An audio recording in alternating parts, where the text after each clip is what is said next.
Thank you, Jim. Man, that was quite the introduction. No pressure there in this at all. And honestly, I've talked to our staff, and this is something I feel fairly unqualified to lead, mainly because I feel like I'm fairly new to this pastoral position. So this is humbling. Thank you, Jim, for the invite. And I've been around some of you. Just so you know my ministry history, I've been doing ministry of some sort for about 25 years. 21 years of that in youth ministry. And then as student minister would say, I went to the dark side and transitioned into more of a discipleship administrative role. And then the last couple years, I've been the lead pastor. And when I look at my ministry, the Lord's blessed me to only serve at 3 churches. And I believe in tenured pastoral leadership positions. I don't believe that you can really develop something strong, especially strong chemistry with your staff or your other church leadership when you're hopping around quite a bit. But as I think back to those 3 churches, I served with some really great men and women, but all 3 of those churches, I had some type of really bad traumatic experience in there. And if you have ever gone through that, you know how difficult it can be. And there are actually times, even the last 5 years or so, I've looked and said, God, is this for me? I got where I didn't want to go to the office. Sunday mornings were difficult for me to worship. And all of it revolved around what I'd consider a toxic staff environment, whether it been other staff people, whether it be the relationship I had with my pastor. A lot of it was a lack of communication, a lack of direction. And in all those things, when I asked God, why am I here? Why haven't you opened up doors for me to leave? Because I just wanted to serve at a healthy, growing church. And if we're honest, we've probably all been in that situation. So why am I here, God? Why are you continually having me stay at this place? And I look at that and I compare it to the relationship that I had with my father growing up. We didn't have a close father-son relationship whatsoever. And as I grew up, I was taking notes. Like, these are the things I'm not going to do with my children when I get older. Has anyone else been there?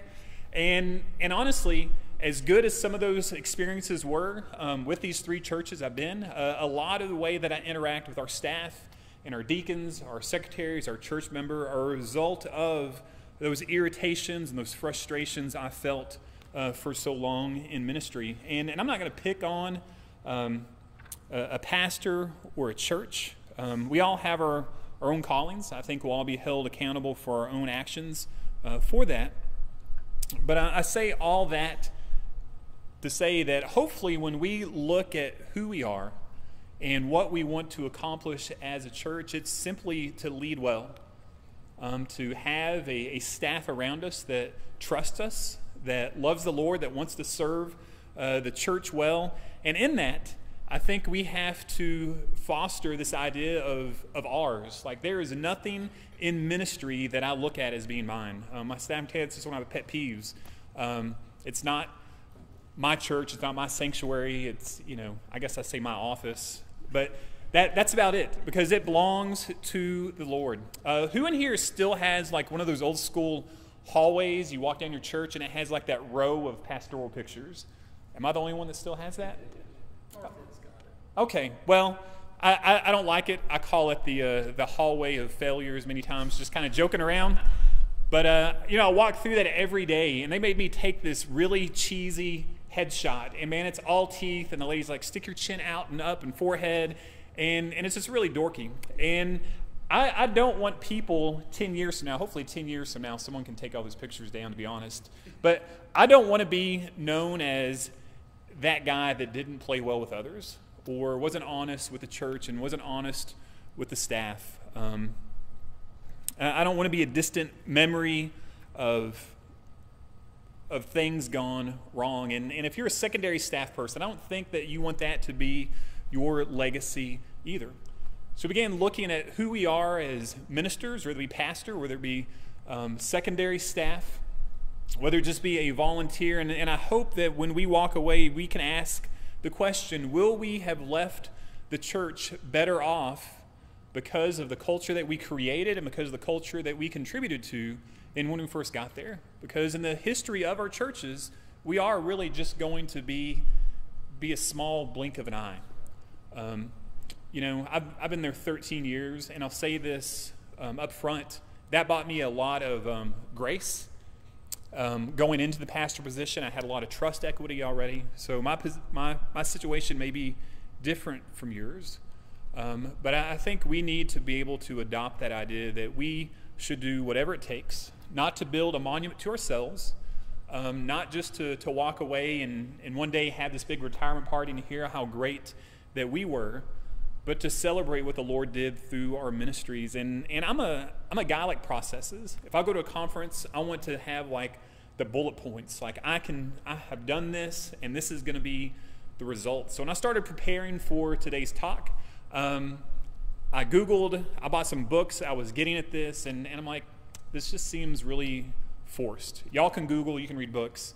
You've probably done that. So I really just want to look at an overview of what's worked for us at First Baptist Port Neches, kind of what my philosophy has been, and I'm still fostering a lot of this. I don't have it all figured out. We're still moving there as a staff, but we start looking at what it takes. And men, ladies, we can't do this on our own. I think the first thing that we need to look at when it comes to developing this leadership culture in our church is, what is the church's responsibility of this? How are they to react to us? What are their expectations? Because the reality of the church is this, that if the church is unhappy as a whole, if they are not harmonious with what we are doing, if they're disgruntled, then there's not a lot of room for a staff that has the freedom to express their personalities, to use their gifts, to walk into a room on a Sunday morning and just be free and happy. Have y'all ever experienced that? Like that dread of, I hope I don't see this person. I hope I don't have to deal with this group. So I began to look at this and creating this healthy staff culture. I think dealing with what the church and their responsibility, I think this is the hardest thing. I think this is where the secondary staff, we'll talk about later, has to really kick it up a notch. But pastors, we have to lead well from here. We have to be prayerful. We have to be committed to spending time with our leadership. And we all probably have different structures. You may be elder-led. We have traditionally been a committee-led church, which is its own monster in itself. Maybe you're just staff-led. I pray you're not one of those churches that everything is decided on the business meeting floor and you have the stress of that, but that may be the case of what it is. But healthy churches, you may not have this issue already, but I think the biggest thing a lot of traditional churches deal with, especially, again, this is a lot easier if you're a newer church plant or a newly established church, is that we hire staff to come in and we have all these expectations that they are going to bring us to the promised land. Like, we're going to see all this numerical growth. We're going to see all of this spiritual growth because of you, because of staff people, because of one person. And what happens in that is we continually have to reinvent the wheel with who we are. And again, there's two issues that come with this. And the first is, you probably have experienced this if you've been in church work for any amount of time, is that there is this expectation that you don't know about going into it. These deep-rooted traditions that accompany these positions as you come in, and you learn little by little that job description you have doesn't mean a whole lot. That sweet old lady that hugged you and said, I'm going to pray for you every day, we can't wait for you to get here, she can be the biggest thorn in your side, because she's coming in and she has expectations that she has for you. Not what the Lord would have you to do, not what the vision of the church is. And again, with that, when you are depending on one person to come in and, again, reinvent the wheel every single time, there's this huge learning curve, this brand new vision that the church has to go through time and time again. If we look, and Jimmy could probably tell me, I don't know if it's still the case, when the average tenure of a pastor is 2 to 3 years, that's a lot of reinventing for the church. It's difficult on them. And there's a lot of confusion. So I think the first thing that we have to lead our churches in discovering for themselves is who they are. You know, what is your purpose? What is your vision as a church? And I had a picture of this to show you. When you walk through our hallway, it's our old Welcome Center. Several years ago at a staff retreat, we're like, what are the things that we want to encompass as a church? What are our core values? And we said the first thing we want to do as a church is we want to worship the Lord. So that is first and foremost everything. But how do we get there? What are our core beliefs? And we're going through this weird transition time. There wasn't a lot of harmony. There wasn't a lot of unity. So we sat and we said, discipleship, evangelism, missions, and community. You can call that fellowship, eating if you want to. But community, those are the things that we need to put first and foremost. And we're planning a ministry. When we're deciding who are we as a church and what we're going to do together, we have to make sure those things are presented. And then we accidentally came up with a vision statement sitting in my office floor when I was still interim. And that's kingdom and community. Like, pretty simple, just 3 words really 2 words and a symbol if you get creative with it. That we don't want to be about ourselves. We want to be about reaching the community and make sure that everything that we do has a kingdom impact. The only thing that we ever plan to do as a church that the community is not involved in is discipleship. But everything else has that drive. And when I look at churches that are healthy and their staff is cohesive and they get along, that those churches know its direction. That regardless of who they bring in, they know that X, Y, Z needs to be accomplished. And when you can come in as a staff person, when you can bring people onto your staff and say, these are the expectations, that it goes a lot smoother. There is this automatic trust given by the people. And I was talking to someone about this, and they're like, well, what do you mean? And traditional churches especially, we look at ministry programming as being that hill to die on. Who in here has heard the old battle, like, we still need to have youth choir? Does anyone still hear that?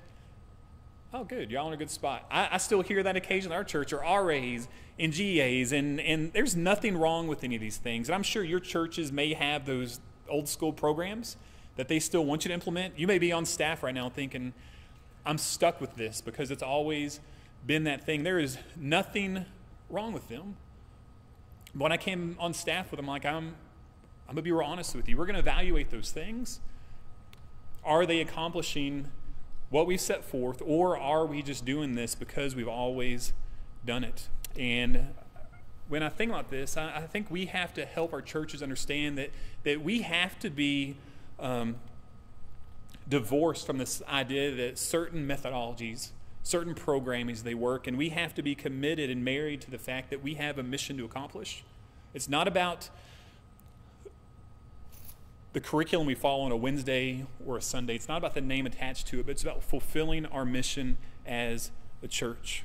So making sure that when we sit down and we look at our calendars and we talk as a staff and we pray, where would God lead us, that we're fulfilling the purpose and the vision that the church has. Not just us, but communicating that to the church. This is where we're going. And I think that as we grow and develop as a staff, we need to help the church understand that there are realistic expectations that we have, and there are some unrealistic expectations that we have. And I think this was probably the biggest thing I struggled with coming on staff as pastor. I'd been the youth minister for 10 years. I was that guy that came on when goatees were a thing, and shaved my legs for stupid contest and dyed my hair and all that. And then as I transitioned, they began to see me in a different light. But when I came on staff, I said, I'm going to be honest with you. There are things I'm not gifted at. I think I'll be a good pastor. I'll be good at visiting. I'll be good at relationships. But I'm not going to be a great preacher. When I come on staff, we had a long time this staff structure where we had a full-time pastor, we had some type of administrator, we had a youth minister, we had a worship leader, we had a part-time children's minister, and we look at budget constraints. Like, we don't have all that anymore. So when it comes to you wanting me to be the administrator and the preacher and the pastor, like, you have to understand, I'm going to give some of this away. I'm not going to go visit every homebound person. Like, our deacons are going to have to do that. Like, we're going to shift some of that to the responsibility of our staff and let them minister as well. And that was difficult, but I was very upfront with them that I can't be at every committee meeting that you want to plan, that you want to have. And began working really hard to reestablish some personal boundaries amongst our staff, because that's the thing. If you're secondary staff, you know how it is. You're not the pastor, but you're still expected to make appearances at this and that, and it's just very difficult.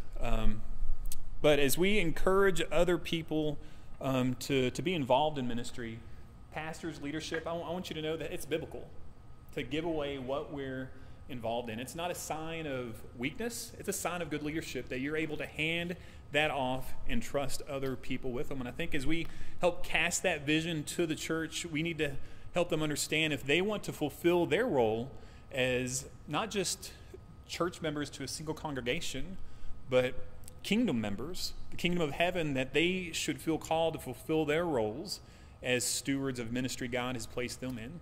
And I always tell them, like, I don't want you to be a pew sitter or a chair sitter where you just come in. Like, you need to be serving somewhere and feeling like you belong.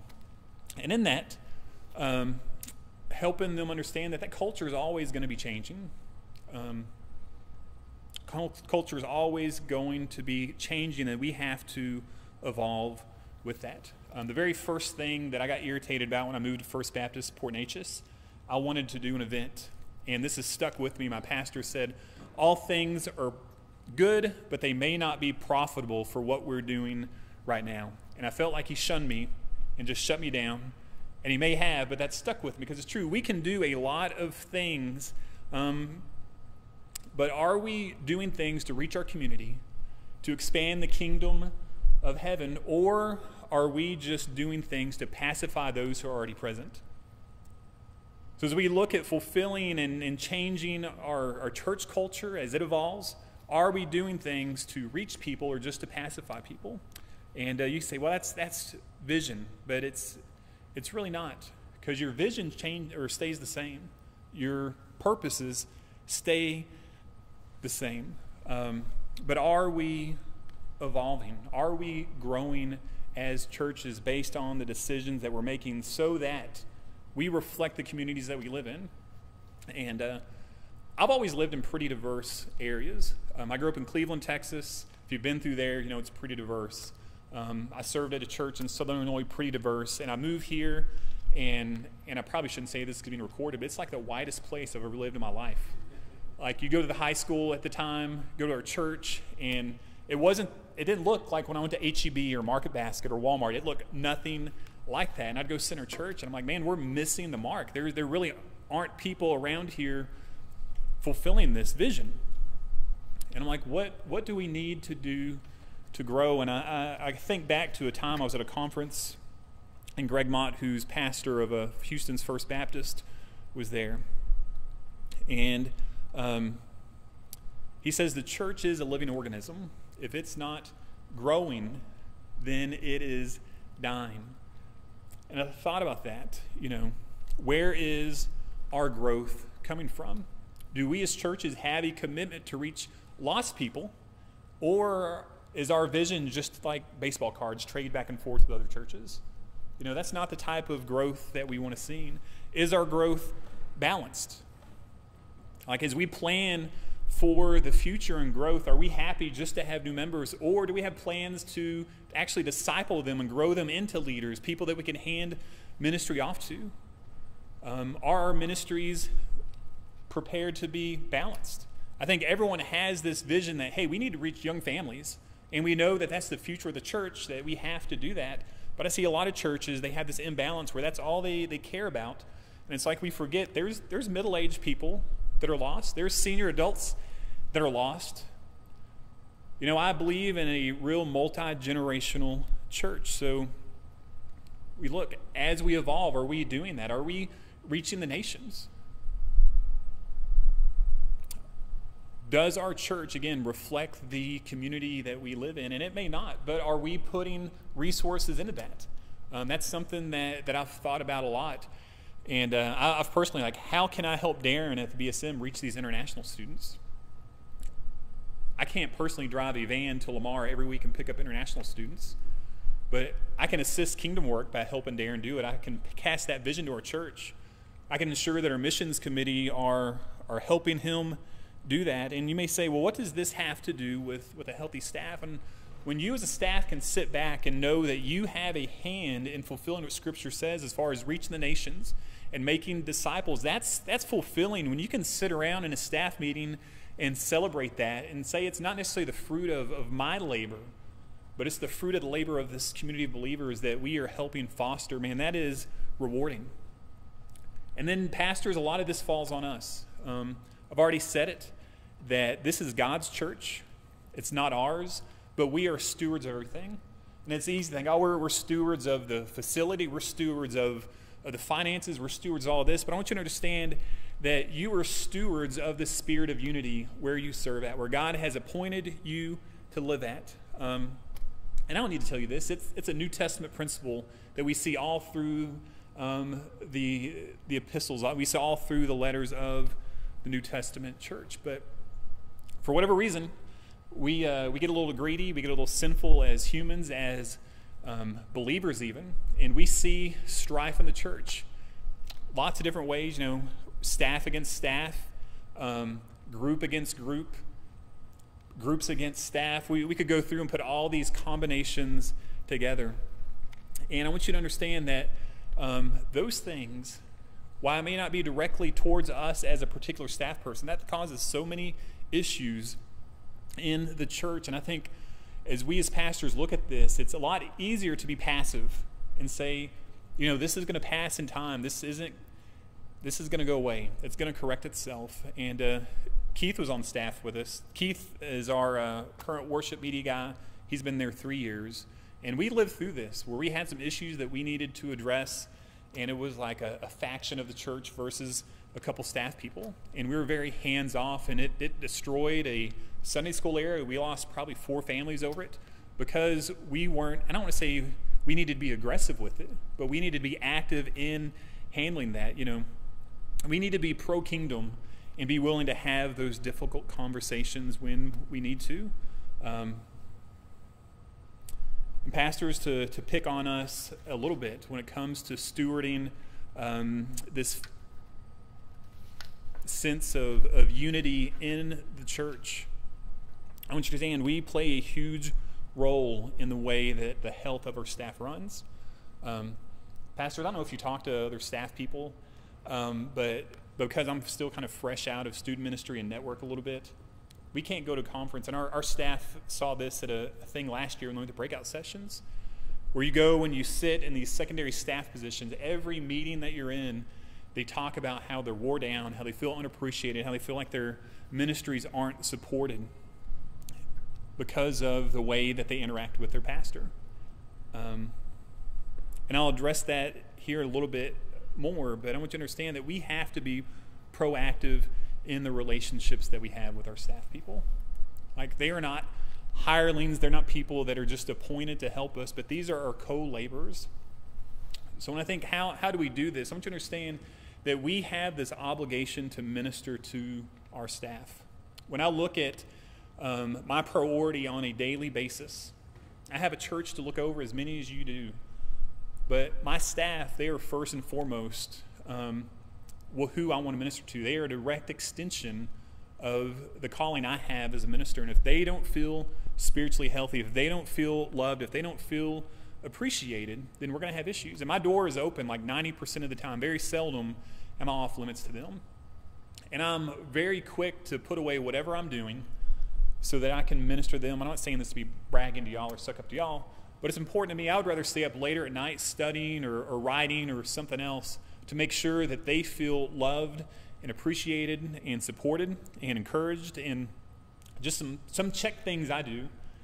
I'm very intentional. Like, once a month I try to go out to eat with them individually. Once a month I try to get us together to eat as a staff. As a husband, I learn sometimes they come to talk to me. They don't want answers. They just want to be listened to. So listen to them. Don't try to micromanage them. Appreciate who they are as individuals. Man, we as a staff, we're so diverse in the way that we communicate, in the way that we handle people, and you're never going to understand that. And you're never going to be able to give them good counsel until you know who they are and their giftedness. And again, that only comes when you listen to them. And I truly believe this. Like, when I handle my staff, hey man, it's important. Like, ministry is their job. They've been called to be there, but I want them in their first ministry really to be their families, to know that they have freedom to take care of them. And I'll say this just as far as church health, because I've dealt with it in the past too. When we hire staff, we don't hire their spouses. Like when we hired Keith to do worship, or Danny, who's not here, to do family ministry, or Jennifer, we didn't hire her husband to, carry heavy stuff. We hire them. We want them to be involved. We want them to fulfill their calling, but it's not required of them. So, and in that, as we minister to them, I want you to understand that we need to equip them. We need to celebrate them. And when you look at ministry and growing, you're going to grow as a staff through experiences. You're going to go through mentoring. They're going to grow through giving them opportunities to do stuff. But I want you to encourage them to step outside of the confines of their church and get training. And it may be a budget restriction for you, but there is stuff local. I know Jim's working really hard in the network to provide this.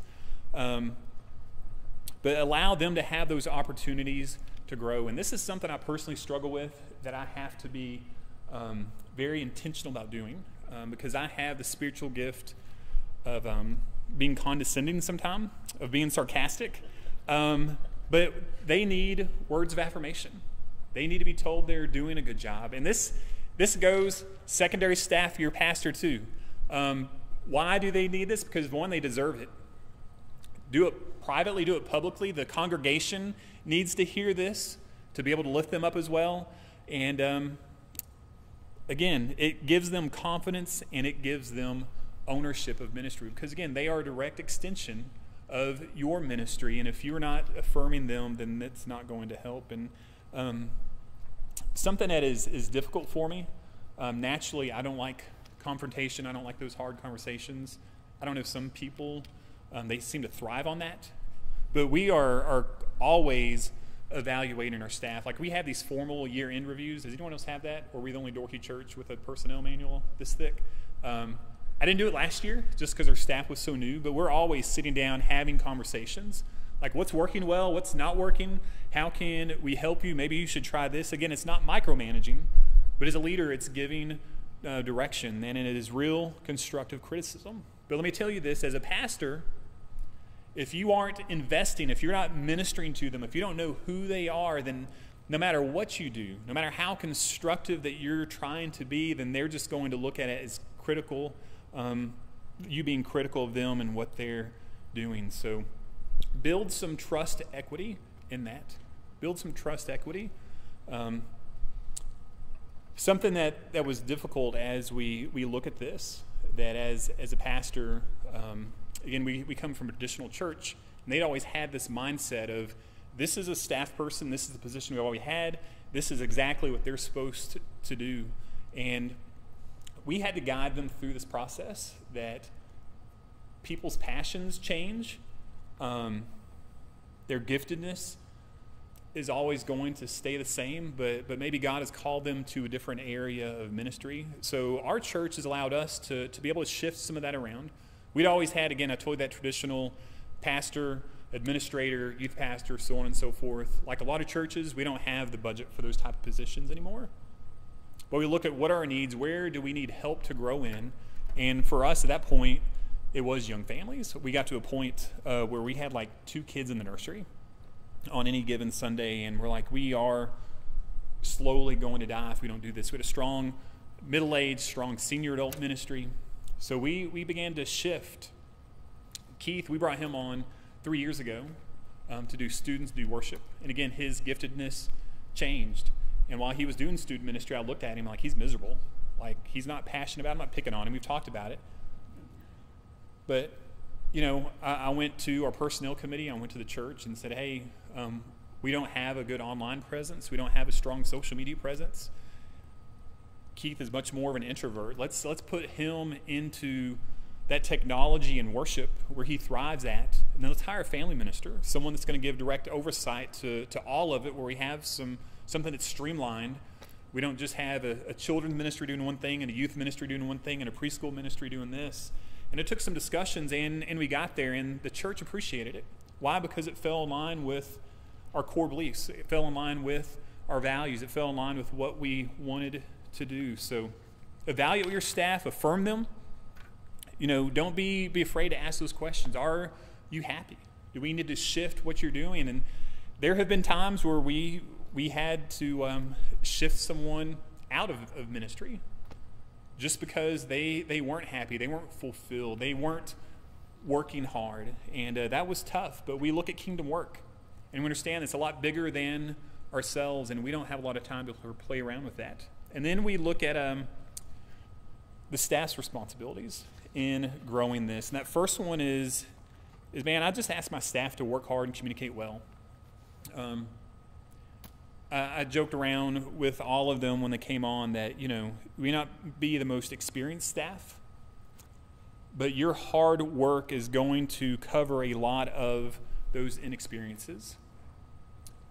So help them to understand that they need to work hard, one, because that's what the Lord asks of all of us. That as we do things in His name, whatever we do, to do it for His glory. They need to do it because the church pays their salaries probably, and they need to do it because when they are working hard, the church is able to rally around that. It is a lot easier to get support and grow your ministries and get volunteers when you can come alongside of people and say, we're going to work together. Not you're going to work for me, or you're not going to work under me, but we're going to work together. And in that, we help foster this idea that ministry, it's not about just one, that we are all about the same puzzle. We all have these different pieces. And, we struggled with that because I remember being this secondary guy, being this youth ministry. We talked about this in the office the other day. I had this expectation when I came on staff. We had one big event every week. We had summer camp. We had mission trip. We did a leadership camp. And man, by the end of the summer, I hated life. It cost a lot of money to do. So if the youth ministry is doing a lot, the children's ministry got robbed. And I'm like, that's just not fair. So we sat down to plan the summer, and it was 2 afternoons. And I don't know how y'all felt. I'm like, this is miserable. Like, this is a lot easier just to do by myself. But coming alongside and helping your staff see that we need to work together. Like, we only have so much money. We only have so much time. We only have so many families that we are ministering to. We only have so many vans we can share. And we came alongside of that and accomplished it, and it was good. And we did some good things. Was it frustrating with some bumps along the road? Yeah. But I think in this, they understood that it's not just about one, it's about the bigger picture. And in that, we planned a lot of family things as well, so it wasn't just about the kids. And as we do this, giving them the tools to help them in ministry, and this is something that we're actually going to be about next week, is being big on equipping other people. Like, as a staff person, pastors, you need to be encouraging your staff to equip people. Secondary staff, you need to be equipping people so that they can do ministry. I think one of the biggest frustrations that we have when we gather as staffs, we sit down and think, man, there's so much to get done, and I'm so tired because I'm doing it all. Who's been there? And we're there mainly because we get very comfortable in doing it ourselves. We have this mindset that, one, I can probably do it better myself, or we just get content. It's getting done. It's no big deal. I'll start this next week. I was talking to Liz earlier, I think, and she's like, man, it's been a lot. And I like to think the summer is about to end and things are going to slow down, but it's not. Ministry never slows down. We're always going to be going.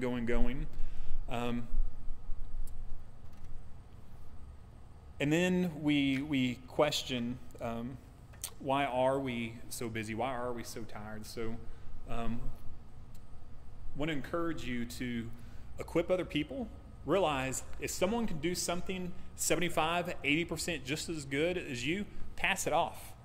Help them grow in that as they go. Don't expect them to take all your years of experience and knowledge and be able to fulfill it just like that.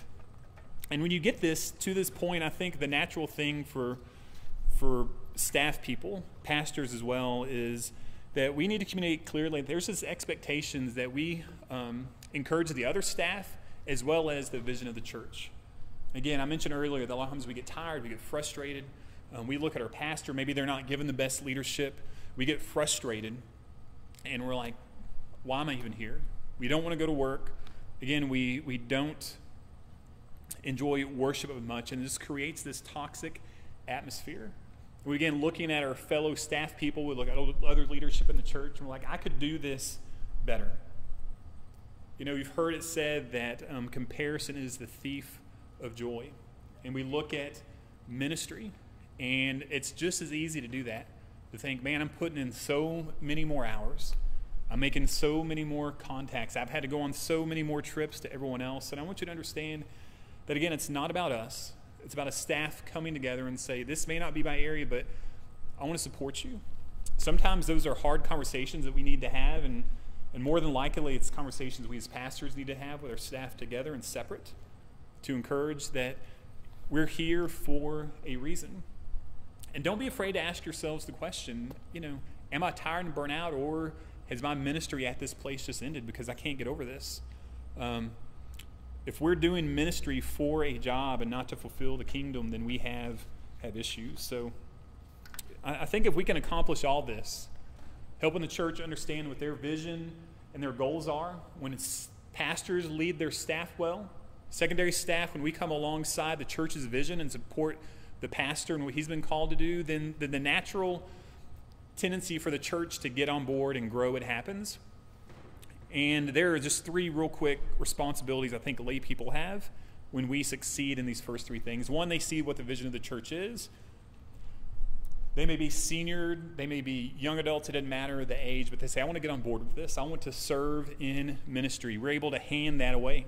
And they do it. They take ownership. It's not just, I expect our staff to do this, but I want to be a part of this because I'm excited what God's doing. I'm excited about the growth. I'm excited about the discipleship. And this is it. We need to hold our church to this in our vision, in those things we want to do. As they do this, they need to have this expectation that I want to grow. They need to have an expectation that they want to be discipled and taught and given the same tools that we have to equip them for ministry. So I could go back in probably the last 25 minutes and say, if we were to have to foster one idea of how to grow a healthy staff culture, a healthy leadership culture, it comes down to one word, and that's trust. We need to pour into people so they see that we don't just care about a building or a conglomerate of calendar events, but we care about ministry, and that whatever it takes, we're going to fulfill that. So